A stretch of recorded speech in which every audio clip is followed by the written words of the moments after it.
गुरु विष्णु गुरुदेव महेश्वर गुरु साक्षात् परम ब्रह्म तस्मै श्री गुरुवे नमः।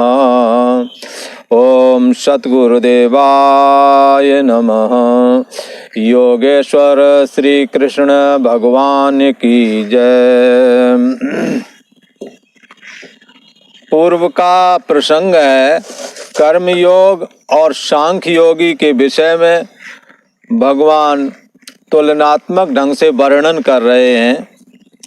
भगवान कहते हैं, हे अर्जुन, कायेन मनसः बुद्धयः केवलैरिन्द्रियैरपि योगिनः कर्म कुर्वन्ति संगम त्यक्त्वा आत्मसिद्धये। भगवान श्री कृष्ण कहते हैं कि कर्म योगी ममता से रहित हो करके केवल इंद्रिय मन और बुद्धि और शरीर के द्वारा कर्म करता हुआ भी आसक्ति त्याग करके ये जो कर्म करता है, इस कर्म करने के पीछे अंतःकरण की शुद्धि को कहा गया है। अंतःकरण की शुद्धि के लिए हम अपने मन को ठीक करने के लिए, अपने मन को शुद्ध बनाने के लिए ही ये कर्म करता है और बाकी इसको कामना और फलाकांक्षा तो है ही नहीं। और उसका फल क्या इसको मिलता है कि कर्म फल के त्याग से तो क्या कहते हैं, भगवत प्राप्ति होती है। क्योंकि फल यदि नहीं चाहोगे तो भगवान मिलेगा। कामना और कामना यदि छोड़ दोगे तो बंधन नहीं पड़ेगा। कामना बंधन का हेतु है और फलाकांक्षा परमात्मा से नहीं मिलने देती। क्योंकि फलाकांक्षा में यदि आप शुभ कर्म करेंगे तो आपको कामना युक्त शुभ कर्म यदि करेंगे तो स्वर्ग की प्राप्ति होगी, सुख की प्राप्ति होती है। और सत्वम सुखे संजयति। और सुख जो है सतोगुणी आदमी और जिसको सारी सुख सुविधाएं उपलब्ध है, धन पुत्र स्त्री आदि अनुकूल हैं, वो सुख के द्वारा बंध जाता है। और वो बंधुओं वो कहीं घर छोड़ करके ममता के वशीभूत हुआ कहीं जा भी नहीं पाता है। तो इस तरह से सुख के द्वारा वो बांधा गया, उसे कोई दिक्कत नहीं। उसके धन पुत्र स्त्री आदि सब आज्ञाकारी भी हैं, ये सब बातें हैं, पर वो सुख के द्वारा बांधा गया। और यदि और अच्छे कर्म करेगा, स्वर्ग जाएगा तो वहां भी सुख से बंधायमान होगा। यदि पाप कर्म किए तो दुखी रहेगा, दुख के द्वारा बंध गया और वहां भी नरक जाएगा। इस तरह से ये इसके विषय में कहते हैं, ये कर्म का बड़ा ही गहन गति है। कहते हैं कि यदि फल का त्याग कर दोगे तो फिर आपको स्वर्ग नरक आदि की तो प्राप्ति नहीं होगी। यहाँ वर्तमान काल में जीवन आनंदित रहेगा। आप सबके काम में आते हैं, अपना काम, दूसरों का काम, फलाकांक्षा है नहीं, कामना है नहीं। स्वर्ग का सुख तो उन्हें आपको यहीं मिल जाएगा। सारे लोग आपको चाहेंगे, सारे लोगों के हृदय में आपके प्रति जगह होवेगी, प्रेम होवेगा। तो इस तरह से ये कर्मयोगी जब फलाकांक्षा का त्याग कर देता है, नहीं कोई फल लेता है, तो परमात्मा से अपनी प्राप्ति रूप महाफल प्राप्त कराता है। क्योंकि कर्मों का तो कोई ना कोई फल होना चाहिए, इसलिए कर्मों का फल है परमात्मा की प्राप्ति। उन कर्मों का जो फलाकांक्षा रहते हैं। पर बंधुओं, कामना में क्या घाटा है, ये बात भी भगवान ने कही। ये अयुक्त कहते हैं, जो कामना से युक्त होकर के ही सारे काम करता है, बगैर के कामना के कोई कर्म करता ही नहीं। ऐसे को यहाँ अयुक्त कहा गया है। वो कामना की वजह से फल को लेकर के बंध जाता है। फलासक्ता निबद्धते बंध जाता है। जिसे धन पुत्र स्त्री आदि की कामना है, शाम को घर पहुंचना पड़ेगा, नहीं तो पत्नी की डांट पड़ेगी, बच्चे ढूंढते फिरेंगे, आप कहेंगे नहीं पहुंचेंगे, बच्चे ढूंढ रहे होंगे, पता नहीं कहाँ गए पापा है। तो ये क्या है, कहीं ना कहीं कामना। और कामना से युक्त आदमी जिनके आगे कभी नहीं झुकता, कभी राम राम नहीं करता, वहां भी जाना पड़ता है बेचारे को। जो झुकने योग ने उन्हें उनके सामने झुकना पड़ता है। जो किसी काबिल नहीं है उनकी प्रशंसा करनी पड़ती है। बहुत बढ़िया, ये क्या है? ये सब भगवान श्री कृष्ण कहते हैं कि ये कामना और फलाशक्ति ही इस जीव को बांधती है। फलाशक्ति आपको परमात्मा से नहीं मिलने देती है और कामनाएं आपको बांध देती हैं। सुखी रहने की कामना, आप सुखी हैं और सुखी होने की साधन सामग्री है, बहुत गाड़ी आदि मकान दुकान कई है, तो भी और हो जाए रहने वाला कोई नहीं है। पर प्रॉपर्टी जोड़ते जा रहे, जोड़ो, कोई दिक्कत नहीं, पर उसका सदुपयोग भी तो होना चाहिए। जिस जमीन पर किसी को रहने नहीं दे रहे हो, जहाँ कोई सत्कर्म नहीं हो रहे हैं, वो जमीन बेकार ही है। हमें याद आता है सन 1971 की जमीन खरीदी हुई, यही हरिद्वार में थी। उन्होंने एक बार किसी संत को दिया, बाद में उनका शरीर शांत हो गया और वो उन्होंने संत से जब शरीर शांत हो तो अपने नाम वापस करा दी।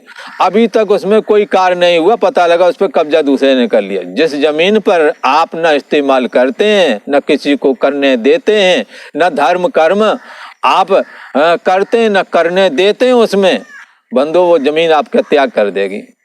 अच्छा हो कि आप स्वयं उसका उपयोग करें, दूसरों के उपयोग में आने दें। सारा कॉलोनी बन गई, आपका बीच में प्लाट खाली पड़ा, वो बना ही नहीं। लोगों की नजर है कि ये क्यों खाली पड़ा, उन्होंने पता लगाया, तो ये भूमाफिया तो सक्रिय है ही हर जगह।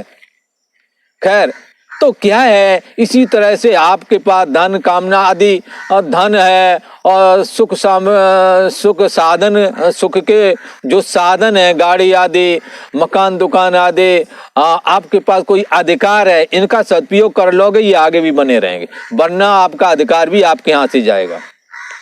हमने सुना था एक कोई जज थे, तो जज के नीचे उस समय पुराने समय में छोटे मोटे नौकरी लगवा देते, पर उसने जान के नहीं, बाद में फिर वो अपने लड़के की भी नहीं लगवा पाया, रिटायरमेंट हो गया, फिर बाद में मक्खी मारते बैठे रह गए। तो क्या है, ये सब चीजें जो हैं, ये आप अपने को कैसे देख रहे हैं, आपकी नीयत क्या है? यदि नीयत साफ है तो सब साफ है। तो हम अपना अधिकार, हम अपनी संपत्ति स्वयं उपयोग करें और दूसरों को भी आने दें, तो वो बाद में बढ़ती जाएगी। वरना राम विमुख संपत प्रभुताई, जाए रही पाई बिन पाई। ये जाएगी और जैसी पाई है वैसी नहीं पाई। जैसे अधिकार, बहुत बड़े पदाधिकारी बने वैसे नहीं बने, परिवार वालों के उन्हें कभी आपने आने नहीं दिया, उन्हें कहते तो गंदे लोग हैं, इनको क्यों है, इनको नहीं आने देना है, इनका ये ऐसे बोलते हैं, वो वैसे बोलते हैं। अरे भाई, जंगल में कोई आम ही नहीं होते हैं, सेव ही नहीं होते हैं, वहाँ तो कटीली झाड़ियाँ भी होती हैं। ये परिवार उसका नाम नहीं कि सब एक जैसे हों। परिवार में कोई किसी तरह का, अरे जिसको अधिकार ज्यादा हो, जिसको धन संपत्ति ज्यादा हो, बुद्धिमान हो, उसे सबको समेट लेना चाहिए। तो उसका फल ये, उसका फायदा ये मिलता है, कभी कोई बाहरी आदमी आपके घर में घुसना चाहे तो 2-4 पहले से बैठे हो, कोई ना आएगा।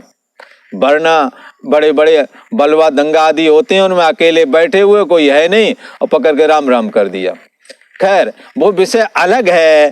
तो कर्म योगी कर्म के फल का त्याग करके भगवत प्राप्ति रूप शांति को प्राप्त कर लेता है, और कामना वाला पुरुष कामना की वजह से बंधन को प्राप्त हो जाता है। ये कर्म योगी के विषय में बात कही भगवान ने, क्योंकि इस अध्याय में तुलनात्मक ढंग से भगवान श्री कृष्ण वर्णन कर रहे हैं, कह रहे हैं कर्म योगी जो ये सांख्य योगी या अर्थात ज्ञान योगी जिस परम ब्रह्म परमात्मा को प्राप्त होता है, सांख्य योगी भी उसी परम ब्रह्म परमात्मा को, सांख्य योगी जिसको प्राप्त होता है उसी को ये कर्म योगी भी प्राप्त होता है, ऐसा कहा।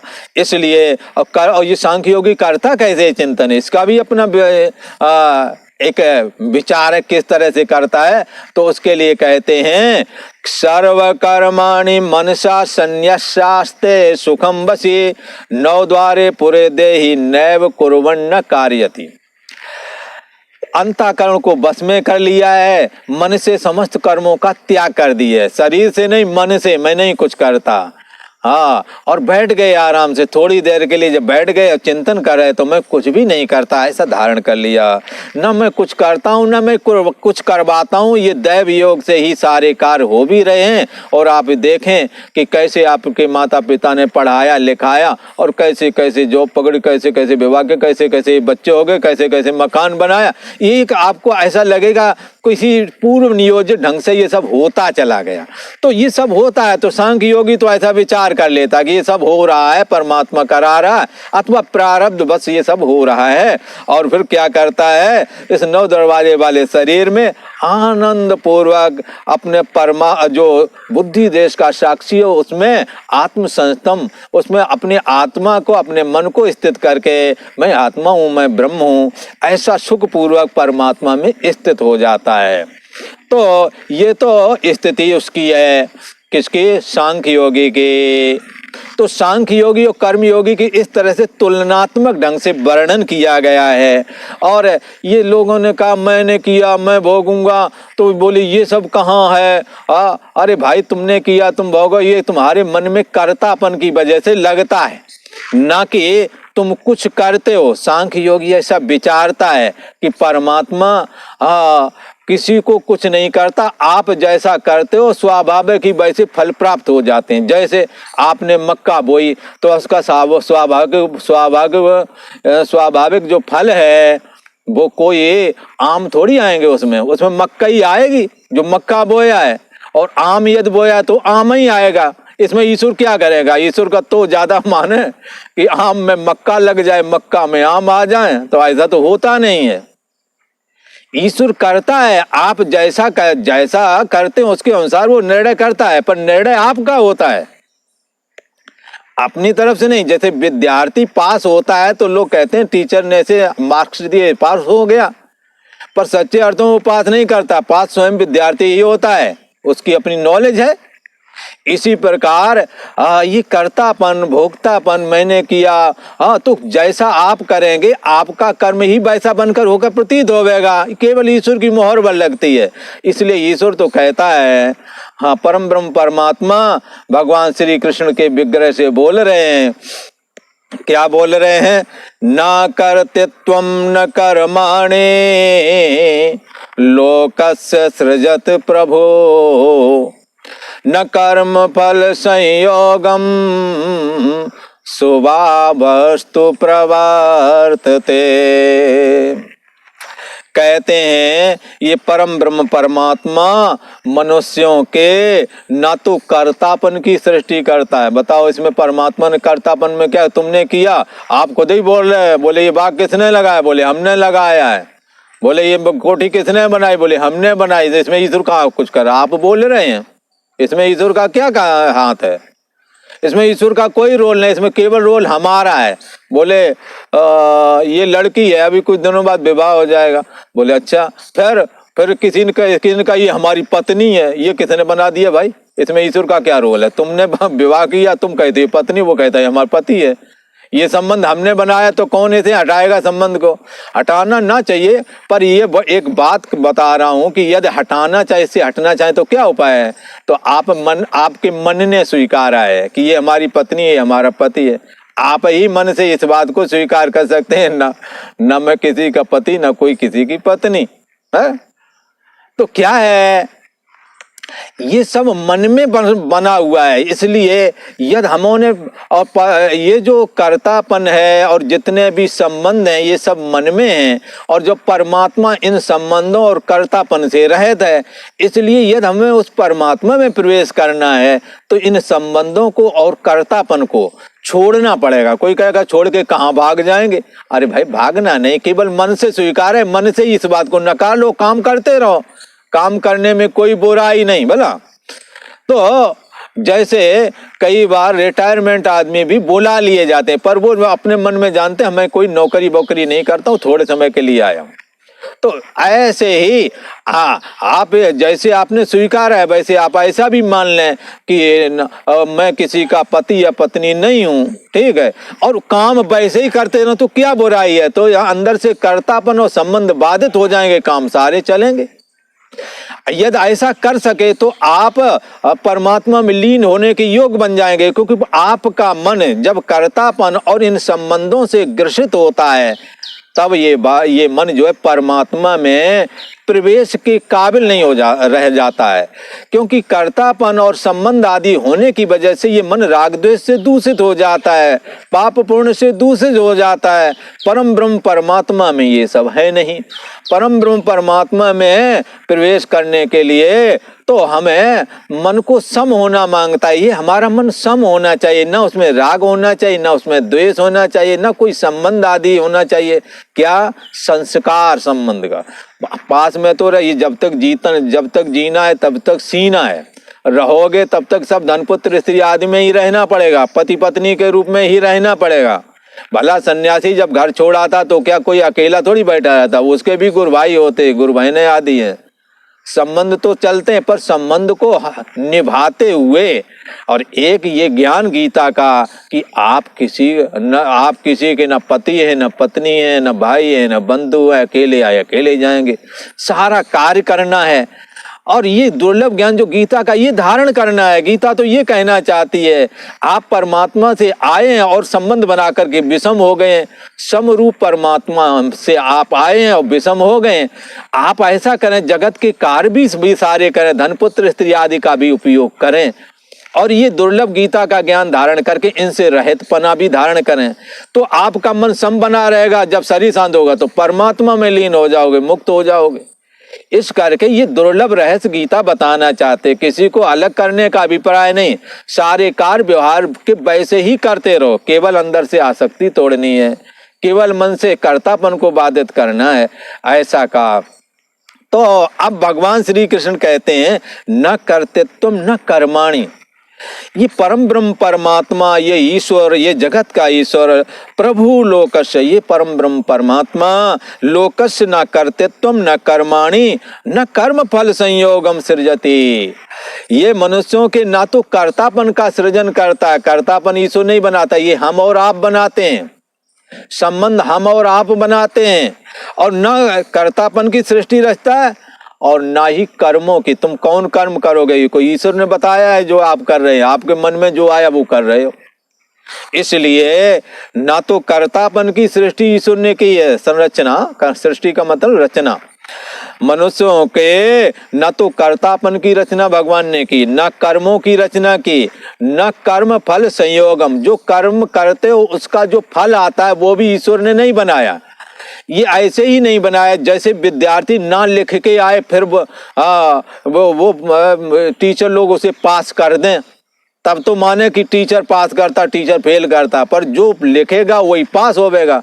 तो सच्चे अर्थों में विद्यार्थी स्वयं ही पास होता है, स्वयं ही फेल होता है। ऐसे ही हम जो कर्म करते हैं ईश्वर की तो केवल मोहर लगती है, हम ही स्वयं ही कर्म फल का निर्माण करते हैं। चाहे अच्छा कर्म हो, कर्म फल का संयोग हमारे द्वारा होता है, चाहे अच्छा फल हो और चाहे गंदा फल हो। इस करके इस यहाँ पर साफ और क्लियर भगवान श्री कृष्ण ने कह दिया है वो जगत के ईश्वर भी हैं, साक्षात परम ब्रह्म परमात्मा नारायण हैं। इसलिए वो कहते हैं मैं मनुष्यों के कर्तापन को नहीं रचता, कर्तापन यही लेता है मैंने किया। हाँ, और दूसरा न कर्मों के, इसके मन में जो आता वो कर्म करता है, कर्म के लिए स्वतंत्र है। कर्मण्येवाधिकार अस्ते, हमने कर्म का अधिकार इसे दिया, जो मर्जी आए वो करे, पर जैसा कर्म करोगे फल भी आपके लिए वैसा ही वही आएगा। है बताया ना कि आपने आम बोया तो आम ही तो आएगा, उसमें कटहल थोड़ी लगेगा, कटहल बोया उसमें कटहल आएगा। तो आप जो कर्म करोगे तो स्वाभाविक फल उसका वैसा ही आएगा। ईश्वर की केवल मोहर लगती है। किसान का खेत है इसलिए उसमें कटहल, ये भाई किसका है, भाई किसान ने उपजाया, किसान का कटहल है, ऐसा कहते हैं। ऐसे ये जगत ईश्वर का है, बोले किसने फल दिया, ईश्वर ने दिया। हाँ, तो ये कर्म किसने करवा दिया, ईश्वर ने करवा। ये चलन में है, वस्तुता ये है कि आप जैसा करोगे कर्म फल का संयोग भी आपके अनुसार ही होगा। तो भगवान श्री कृष्ण कहते हैं ना तो मैंने कर्तापन के ये रचना की है, ना ही हमने कर्मों की रचना की है। ये कर्म और कर्म आपने किया, उन कर्मों का कर्तापन आपने लिया अपने ऊपर, आपने अंतःकरण में कर्तापन ले लिया। इसी प्रकार जो कर्म किया उसका कर्म का फल भी आपके कर्मों के अनुसार आया, ना कि हमने दिया। हम देते हैं पर उसी को देते हैं जो कर्म करता है। ना करे फिर दे दें तो बात अलग है। हाँ, ना करे, परमात्मा की यदि भक्ति करेगा, परमात्मा के लिए तप करेगा तो परमात्मा से वरदान के रूप में कुछ भी दे सकता है। लेकिन आमतौर पे यदि आप जैसा कर्म करो, वहां भी कर्म का सिद्धांत कटता नहीं। वहां परमात्मा के लिए आपने भक्ति की, तप की, तप दिया है। जो नहीं किए उनको क्या दे दिया परमात्मा ने। इसलिए कोई नहीं काऊ कर, सुख दुख कर दाता, निज कृत कर्म भोग सब भ्राता। अरे भाई, यहाँ कोई किसी को सुखी और दुखी नहीं करता है, हमारे कर्मों का ही फल है जो सुखी और दुखी हमें करता है, ऐसा कहा न। इसलिए भगवान श्री कृष्ण ने कह दिया, न मैं कर्मों को रचना करता हूँ, कर्म भी तुम ही करते हो। न मैं कर्तापन की रचना करता, कर्तापन का अभिमान आप ही लेते हैं। और न ही कर्म फल का संयोग, जो कर्म का फल आता है उसका संयोग आप बनाते हैं और स्वाभाविक ये हो जाता है। जैसे गेहूं के खेत में गेहूं ही फल आएगा, मक्का वाले में मक्का ही आएगा, बाजरा वाले खेत में बाजरा यदि बोया है तो बाजरा का ही फल आएगा, ये स्वाभाविक है। ऐसे ही आप जो कर्म करते हैं आपका स्वाभाविक फल आने वाला है। तो कर्म फल के संयोग की भी मैं रचना नहीं करता हूं, किंतु ये स्वभावस्तु प्रवर्तते, ये स्वाभाविक ही आ रहे हैं, ऐसा समझना चाहिए। तो भगवान श्री कृष्ण ने कितना सुंदर बताया है कि सारी धारमदार आपके ऊपर है। इसलिए एक बात और भगवान श्री एक जगह उपनिषद में कहा है, ईक्षणादि प्रवेशांता सृष्टि ईशेन कल्पता, जागृदादि विमोक्षांता संसारो जीव कल्पता। जब से ईश्वर को क्या हुआ कि ईश्वर एक ही था, दूसरा कुछ था नहीं उसके अलावा, तो उसको ईक्षणा हुई कि एक से मैं बहुत रूप हो जाऊं। बस उसने इतनी सृष्टि की, वो बहुत रूप हो गया, स्त्री पुरुष के रूप में हुआ, पेड़ पहाड़ के रूप में हो गया, अनेक रूप में हो गया, ठीक है। तो अब इतना ही उसका है, उसने स्त्री पुरुष बना दिया। बताओ, स्त्री किसको काटने दौड़ती है, पुरुष किसको फांसी पे चढ़ाता है। पर जब पत्नी बना लोगे, जब संबंध बना लोगे, तब ही जा करके वो सुखी और दुखी करने वाली स्त्री हो जाएगी, अनुकूलता और प्रतिकूलता को लेकर। पति भी सुखी और दुखी करने वाला तब हो जाएगा जब आप कोई लड़की उससे पति का संबंध बनाए और फिर वो उससे अपेक्षा बुद्धि जगेगी, अनुकूलता और प्रतिकूलता में फिर वो सुखी और दुखी उससे होवेगी। इसलिए न स्त्री और पुरुष दोनों ही निरपेक्ष बनाए। इसीलिए मकान, दुकान, जमीन, जायदाद ये निरपेक्ष हैं। जब ये हमारी है, इसमें कोई पैर नहीं रखेगा, इस तरह का जब अभिमान आ जाता तो वहीं झगड़ा झंझट चालू हो जाते हैं। इसलिए ईश्वर की सारी सृष्टि निरपेक्ष है, न किसी को सुखी करती है न किसी को दुखी करती है। जब मैं ईश्वर की बनाई हुई सृष्टि में अपने को कर्तापन से बांध लेते हैं, ये मेरी है, या कुछ संबंध बना लेते हैं, बंधुओं, वहीं से सुख और दुख चालू हो जाता है। वरना सड़क पर खड़ी कोई स्त्री आपको कुछ कह दे उतना दुख नहीं हो, घर में आकर के कुछ जली कोटी सुना दी तो दूसरों से सुना दे। क्या बताऊं यार, हमारे घर पे जाते पत्नी चैन नहीं लेने देती है मुझे, ऐसा बोल दिया, वैसा बोल दिया, जब देखो बोलती रहती। मैं इसके सब बच्चे उससे बच करके इधर उधर रहता हूँ, जो देर हो जाता है, इतनी देर कहाँ थे, तो इस तरह से परेशान करती। तो क्या है, ये अपेक्षा बुद्धि आपको सुखी और दुखी करती है। ईश्वर की सृष्टि निर्विशेष है, न किसी को सुखी करती न किसी को दुखी करती है। जब आप उससे नाता जोड़ते हैं तो वो सुखी और दुखी करने वाली हो जाती है। इसी प्रकार से ये जैसे ईश्वर ने सृष्टि की वैसे जीव ने भी की। जीव ने क्या सृष्टि की भाई, ईश्वर ने सृष्टि बनाई, इसने संबंध बना लिए। स्त्री पुरुष ईश्वर ने बनाए, इसने जाकर स्त्री को पत्नी बनाया, पत्नी ने जाकर के पुरुष को पति बना लिया। लो, ईश्वर ने जमीन जायदाद सबके लिए बना लिया। जमीन जायदाद, हवा, पानी, धूप, सूर्य सबके लिए बनवाए। ईश्वर ने ये सब सबके लिए संरचना की, पर इतने भूखंड हमारा है, ये इतना हमारा है। अब पानी पर, आकाश में, हर जगह कब्जा कर रहे कई देश। हम कहते हैं ये समुद्र हमारा, कहते ये हम अपने आसमान से नहीं निकलने देंगे। ये बंटवारा किसने किया? ये सारा का सारा बंटवारा जीव करता है। इसलिए जागृत अवस्था से लेकर के जब तक सो नहीं जाते अथवा जब तक मर नहीं जाते तब तक का जितना भी काम धंधा है, जितने भी कर्म वो आपके हैं, जितने भी संबंध हैं वो आपके हैं। इसलिए इन संबंधों को आप ही छोड़ें, तभी ये छूटेंगे। इसलिए एक जगह कहा है, ये इसी गीता में कहा है, इहैव तैर्जिता सर्गो येषां साम्ये स्थितम मनः निर्दोषम ही समम ब्रह्म तस्मात् ब्रह्मणि ते स्थिता। ये परमात्मा निर्दोष और सम है। आपने अपने मन को दोष वाला और विषम बना लिया है। कैसे बना लिया? संबंध जोड़ के ईश्वर की सृष्टि सम बनाई गई, आपने उसको विषम बना लिया। स्त्री को पत्नी बना लिया, पुरुष को पति बना लिया। तो उससे जो संतान है वे हमारे बेटा बेटी है। फिर ये जमीन जो है ये इतनी हमारी है, बाकी पराई है, ये किसने बनाया? तो हमने क्या करना, व्यवहार इसी तरह होता रहेगा। पर बंधुओं, हमने अंदर से इसका ये असंगता हासिल करना, ना किसी की कोई पत्नी ना कोई किसी का पति है। इस दुनिया में सब निरपेक्ष ईश्वर से उत्पन्न हुए, तो सब क्या निर्विशेष ही हैं।